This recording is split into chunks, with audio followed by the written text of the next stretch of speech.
to just rotate as far as I can to the left. And the second thing that I need is for you to not expect it. Here we go.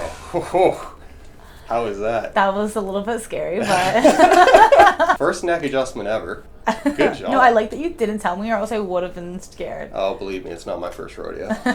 From that position. It was easier the second time, It was right? definitely easier, yeah. Good. It feels good, though. I actually like it. It usually does, which is, I mean, if it felt terrible, I don't think people would come back, right? So...